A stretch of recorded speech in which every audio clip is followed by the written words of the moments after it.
साथियों नमस्कार। मैं हूं अनिल कुमार श्रीवास्तव और आपके समक्ष संविधान के कुछ अनुच्छेदों के केवल उनकी परिभाषा से संबंधित विषयों पर आपको बताएंगे। इसके पहले हमने 106 संविधान के अनुच्छेद 106 तक आपको बता दिया था। अनुच्छेद 107 में व्यवस्था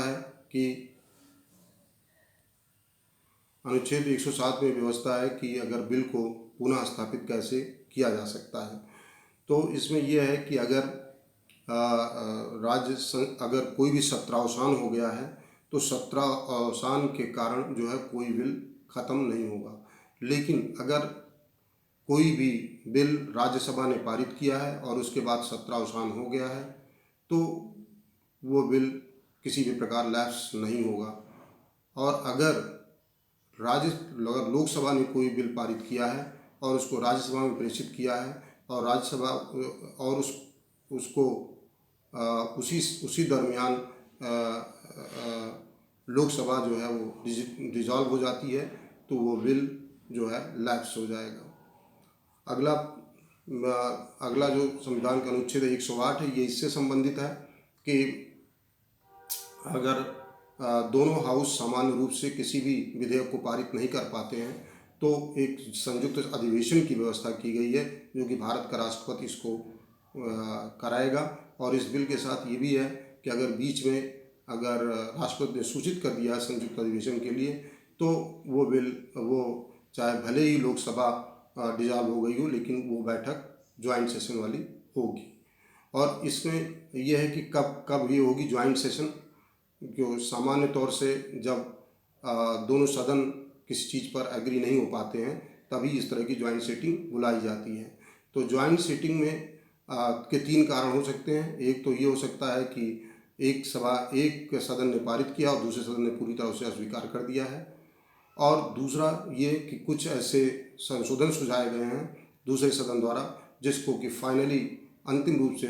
दूसरा सदन डिसएग्री कर गया है। और ये कि पहले सदन द्वारा दूसरे सदन को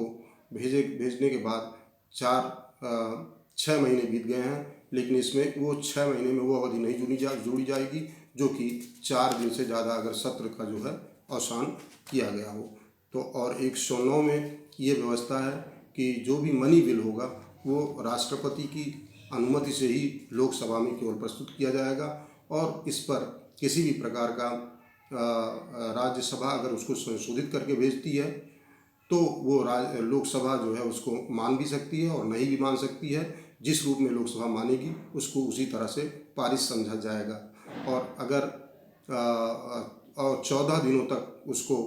अगर दूसरा सदन यानी राज्यसभा रखे हुए है तो राज्यसभा रख सकती है, लेकिन 14 दिनों के बाद स्वतः जिस रूप में लोकसभा ने पारित किया था उसी रूप में वो पारित हुआ माना जाएगा। और अब अगला आते हैं 110 जो कि मनी बिल है। मनी बिल में किसी भी टैक्स का पहले ये लिखा गया किसी टैक्स या कर का जो है अगर आप एबॉलिश कर रहे हैं, अमेंड कर रहे हैं या उसको रेगुलेट कर रहे हैं या किसी भी उसको रिमिट कर रहे हैं या उसमें कुछ अदला बदली कर रहे हैं तो ये पूरा जो है प्रकरण ये मनी बिल के अंतर्गत आएगा। और अगर भारत सरकार ने कोई गारंटी ऋण के लिए दी है तो वो भी मनी बिल के अंतर्गत आएगी। और इसके अलावा जो संचित निधि है और या कॉन्टिजेंसी है उस पर जो भारित बिल हैं वो भी जो है उसके अंतर्गत आएंगे। जो जैसे हाई कोर्ट के जजेस या राष्ट्रपति और उपराष्ट्रपति की आय, लोकसभा के का वेतन या लोकसभा के स्पीकर और राज्यसभा के स्पीकर और डिप्टी स्पीकर का वेतन इसके अंतर्गत आता है। और संचित निधि में किसी भी धन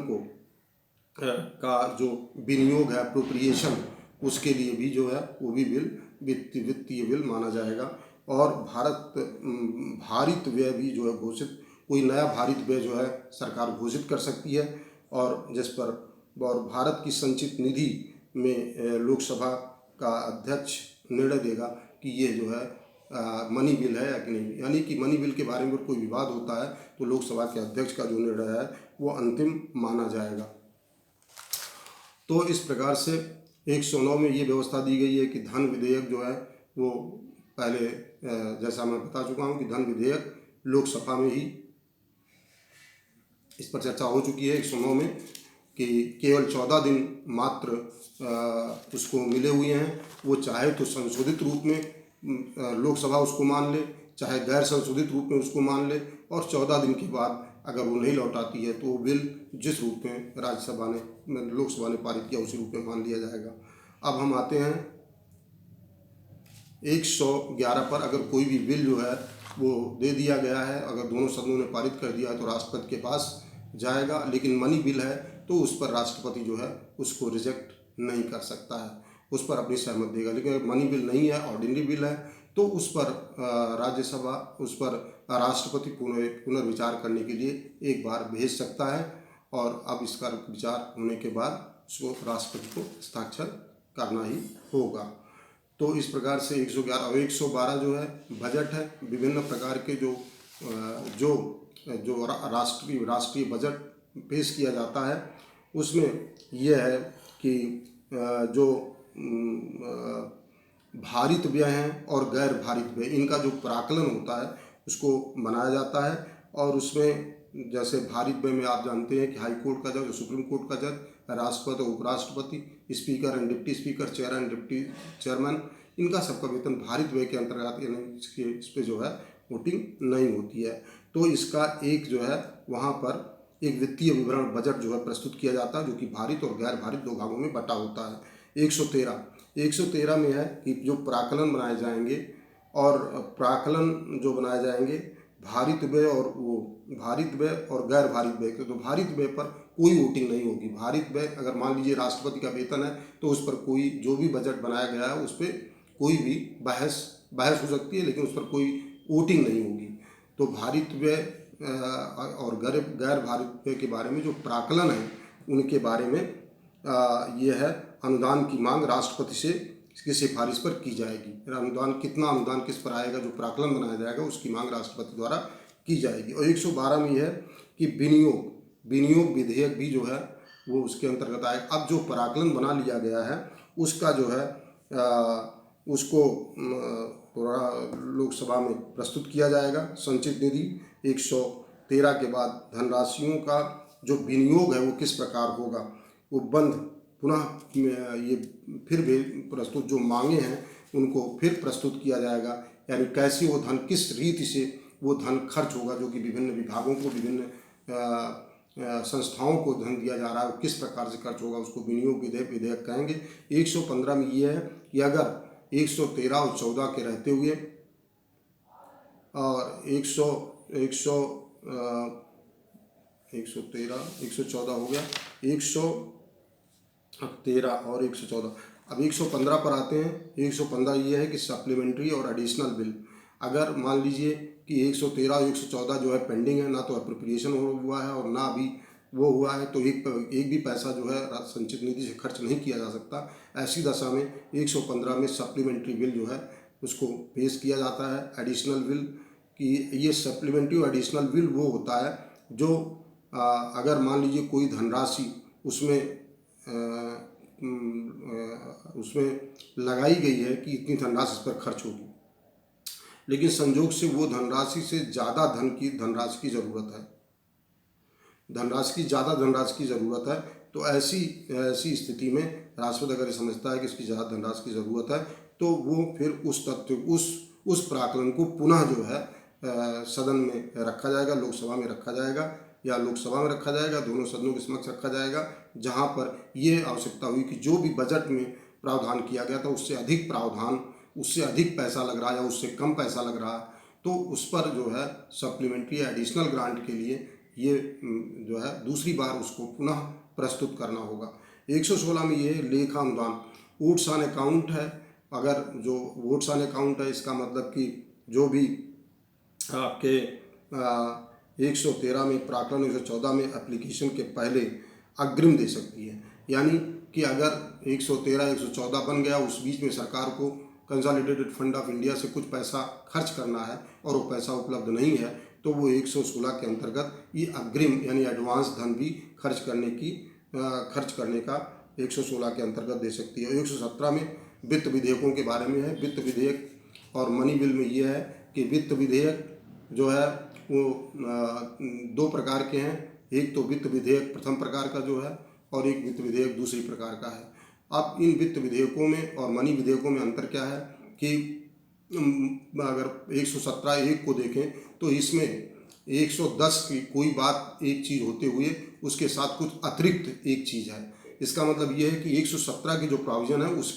उसका कोई भाग उसमें है, लेकिन उससे अधिक कुछ उसमें और भी है, तो वो 117(1) में आएगा। इस तरह के जो फाइनेंशियल बिल्स हैं उसमें बिल्कुल दो शर्तें बिल्कुल समान होंगी, यानी राष्ट्रपति की मंजूरी जरूरी होगी और उसको लोकसभा में ही प्रस्तुत किया जाएगा। लेकिन इसमें एक चीज़ ये है कि इस पर ज्वाइंट सेशन में मीटिंग हो सकती है, इस पर बहस हो सकती है और इस पे इसको शक्तियाँ जो है राज्यसभा को भी इस बारे में प्राप्त हैं। और इसी तरह से 117(3) में जो बिल दिया गया है, अगर कोई आप व्यय करना चाहते हैं और व्यय जो है वो करना है तो उस व्यय के लिए भी उसको ऑर्डिनरी बिल की तरह ट्रीट किया जाता है। इसमें जो है उसको राष्ट्रपति की मंजूरी, राष्ट्रपति के विचार वास्तव में ज़रूर इसमें लिए जाते हैं कि विचार अर्थ ये चाहे ये कंडीशन प्रेसिडेंट नहीं है, यानी कि पहले नहीं प्राप्त करना मंजूरी जरूरी है, राष्ट्रपति के विचार उसमें आ जाने चाहिए। और इस प्रकार का जो बिल है इसमें राज्यसभा को काफ़ी शक्तियाँ प्राप्त हैं, बिल्कुल ऑर्डिनरी बिल की तरह है और ऑर्डिनरी बिल की तरह है और इसको राज्यसभा में भी पेश किया जा सकता है, लोकसभा में भी पेश किया जा सकता है, दोनों बिल दोनों जगह पेश किए जा सकते हैं। ये खासतौर से 117(3) वाले दूसरे राज्यसभा में भी पेश किए जाते हैं और इसको ज्वाइंट सेशन की भी इसमें संयुक्त अधिवेशन भी बुलाया जा सकता है। इस प्रकार से ये मनी बिल और फाइनेंस बिल में मुख्य रूप से ये अंतर है कि सभी मनी बिल जो है वो फाइनेंशियल बिल, सभी फाइनेंशियल बिल मनी बिल नहीं है, यानी फाइनेंशियल बिल एक बड़ा सेट है और मनी बिल उसका छोटा सेट है। इसलिए ये मतलब all money bills are financial bills, but all financial bills are not money bills। अब हम आगे चलते हैं और इसमें आप ये भी है कि 17 तरह की नियम समितियां बनाई गई हैं और ये जो नियम समितियां हैं उसमें से 11 समिति लोकसभा बनाती है और 6 समितियां जो है नियम के लिए राज्यसभा बनाती है और नियमों में 10 सदस्य लोकसभा के और 5 सदस्य राज्यसभा के रहते हैं और जो कि नियमों का संचालन करते हैं। 118 में ये है। अब हम 118 पर आते हैं। 118 जो है लोकसभा और राज्यसभा अपने कार्यों को करने के लिए नियमों को बनाएंगी और उसमें मिनिस्टर भी शामिल हुए। जैसा मैंने अभी पहले बताया है कि 6 समितियां जो है लोकसभा अपने नियम संचालन के लिए बना सकती है और राज्यसभा बना सकती है और 11 जो है वो लोकसभा बना सकती है, ताकि उनका अपना स्वतंत्र रूप से निर्वाचन जो उनके कार्यों का निर्वहन है वो संचालित कर सकें। उनकी जो अपनी अलग अलग सचिवालय स्तर पर सेक्रेटेरिएट में अलग अलग विंग है तो वो उनमें अपने नियमों के अनुसार काम कर सकें, दोनों लोकसभा और राज्यसभा। 119 में यह है कि संसद में वित्तीय कार्य संबंधित विधि द्वारा विनियमित होंगे। अगर कोई भी नियम है तो पहले जो विधि बनाई जाएगी उसी के द्वारा सभी नियम बनाए जाएंगे, उसके अनुकूल होने चाहिए। 120 में संसद की भाषा क्या होगी? संसद की भाषा हिंदी या अंग्रेजी होगी और संसद की भाषा हिंदी या अंग्रेजी होगी, लेकिन अगर किसी के व्यक्ति को अगर हिंदी या अंग्रेजी नहीं आती है तो मातृभाषा में बोल सकता है, यानी अगर पंजाब का रहने वाला है तो पंजाबी बोल सकता है, केरल का रहने वाला है तो मलयालम बोल सकता है और अगर तमिलनाडु का रहने वाला तो तमिल बोल सकता है, उड़ीसा का रहने वाला तो उड़िया बोल सकता है। और इस प्रकार 121 में व्यवस्था है कि लोकसभा के जो भी जो 121 में व्यवस्था है कि जो सुप्रीम कोर्ट या हाई कोर्ट में जो जजेज हैं जो अपना कार्य का निर्वहन कर रहे हैं, अगर उनके कार्य के निर्वहन में उनका जो कॉन्डक्ट है उसको जो है उसका किसी भी प्रकार लोकसभा या राज्यसभा में या पार्लियामेंट में उस पर कोई चर्चा नहीं की जाएगी। इसी प्रकार से 122 में ये है कि अगर कोई भी संसद सदस्य या संसद के अंदर जो भी उसका कार्य चल रहा है, उसकी कार्य प्रणाली जो चल रही है या जिस प्रकार से वो नियम और उपनियम बना रहे, जिस प्रकार की बहस हो रही है उसका कोई भी संज्ञान जो है न्यायालय नहीं लेगा। 123 में है कि अगर दोनों सदन जिसको कहते हैं कि अध्यादेश, और अगर मान लीजिए दोनों सदन किसी समय समन्वित रूप से उसके सेशन नहीं चल रहा है, अधिवेशन नहीं चल रहा है, तो ऐसी दशा में राष्ट्रपति अगर सोचता है कि जो है कोई भी नियम बनाना आवश्यक है, तो ऐसे नियम को राष्ट्रपति बना सकता है और उसको ऐसा माना जाएगा कि जैसे उसको राज्यसभा और लोकसभा ने पारित किया है, और वो उसी प्रकार उसकी अहमियत होगी। लेकिन ये बिल जो है इसके बाद इसमें ये है कि ये जब भी दोनों सदन समन्वित होंगे या इकट्ठा बुलाए जाएंगे, रीअसेंबल होंगे, तो उस समय से 6 हफ्ते के अंदर उसको बिल को पास करना होगा, नहीं तो वो बिल लैप्स कर जाएगा। आर्टिकल 124 अब सुप्रीम कोर्ट को शुरू करते हैं। सुप्रीम कोर्ट के जजेस जो हैं उनको कैसे अपॉइंटमेंट होगा, उनकी क्या क्या शर्तें हैं। सुप्रीम कोर्ट के जज के होने के लिए ये ज़रूरी है। 124 में कहा गया है कि वो या तो 5 साल तक हाई कोर्ट का न्यायाधीश रह चुका हो, या 10 साल तक हाई कोर्ट में प्रैक्टिस कर चुका हो, या इस तरह से 2 न्यायालयों में वो 5 साल का न्यायाधीश रह चुका हो, या 2 हाई कोर्ट में प्रैक्टिस कर चुका हो। और इसी के साथ साथ ये भी है कि अगर भारत का राष्ट्रपति सोचता है कि ये विधि में पारंगत है, तो उस व्यक्ति को भी वो बनाया जा सकता है, जज बनाया जा सकता है। 125 में यह है कि उच्चतम न्यायालय का जो उच्चतम न्यायालय के लोगों का वेतन भत्ता है वो दूसरी सूची के अनुसार होगा, जो सेकंड सूची है उसी के अनुसार होगा, और उस पर वो चार्ज एक्सपेंडिचर के अंतर्गत आएगा। 126 में है कि CJI अगर कोई पद रिक्त है या कोई CJI का पद रिक्त है और या वो काम करने में असमर्थ है, तो राष्ट्रपति किसी भी सुप्रीम कोर्ट के जज को CJI यानी मुख्य न्यायाधीश के काम को करने के लिए अनुमति दे सकता है। और तदर्थ जजों का भी उच्चतम न्यायालय सेवा ले सकता है। अगर मान लीजिए कि उस सुप्रीम कोर्ट में या उच्चतम न्यायालय में कोई रिट चल रही है और उसके कोरम के लिए जो है नए जज की आवश्यकता है और वो जज नहीं मिल रहा है, वहाँ पर सुप्रीम कोर्ट में नहीं है, तो ऐसी निर्दिष्ट अवधि के लिए राष्ट्रपति की पूर्व आज्ञा से, राष्ट्रपति के पूर्व अनुमोदन से राष्ट्रपति जो है वो CJI किसी हाई कोर्ट के जज को वहाँ के लिए उस निश्चित अवधि के लिए उसका जज उसको बना देगा। और इस प्रकार से 128 में सेवानिवृत्त न्यायाधीशों को भी लेने की व्यवस्था की गई है। 129 में ये है कि उच्चतम न्यायालय जो अभिलेख न्यायालय है, ये अगर कोई उसके आदेशों का अनुपालन नहीं करता है, तो हाई कोर्ट के या सुप्रीम कोर्ट के आदेशों का पालन नहीं करता है, तो ऐसी दशा में सुप्रीम कोर्ट जो है वो या हाई कोर्ट के भी हाई कोर्ट के भी आदेश का पालन नहीं करता है, तो ऐसी दशा में सुप्रीम कोर्ट को जो भी अधीनस्थ न्यायालय है या अपने न्यायालय के आदेशों की उल्लंघन के लिए उसको डिफेमेशन का अधिकार है, दंड देने का अधिकार है, मानहानि, और ये शक्ति जो है वो असीमित शक्ति है। 130 में कहा गया है कि ये कहाँ पर इसकी सीट कहाँ पर होगी, दिल्ली में होगी या अन्य जगह होगी। तो दिल्ली में इसका उच्चतम न्यायालय की पीठ होगी, लेकिन इसके साथ ही साथ ये भी है कि अगर राष्ट्रपति के पूर्वानुमोदन से कहीं अन्य स्थान पर भी इसकी पीठ सुनवाई के लिए जा सकती है, लेकिन इसमें उस राष्ट्रपति समय समय पर उसको अनुमोदन देंगे, और जिसके बाद CJI अलग जगह पर भी सुनवाई कर सकता है। 131 में है कि सुप्रीम कोर्ट का जो मामले हैं वो कौन कौन से मामले आएंगे, आरंभिक या ओरिजिनल जुरिस्डिक्शन के बारे में है। तो अगर भारत सरकार और एक राज्य के बीच में कोई विवाद है तो वो सीधे सुप्रीम कोर्ट में जाएगा। अगर भारत सरकार या कई राज्य के बीच में कोई मामला है तो भी उच्चतम न्यायालय में जाएगा, या एक राज्य बनाम दूसरे राज्य के बारे में कोई मामला है तो वो भी सीधे सुप्रीम कोर्ट जाएगा, और अगर एक राज्य और कई राज्यों के बीच में कोई मामला है तो वो भी सुप्रीम कोर्ट जाएगा। इस प्रकार से 133 में उच्च न्यायालयों में सिविल या क्रिमिनल अपील जिसमें संविधान का कोई विषय इन्वॉल्व है और उसकी व्याख्या करनी है, तो वो भी मामला जो है सीधे 132 में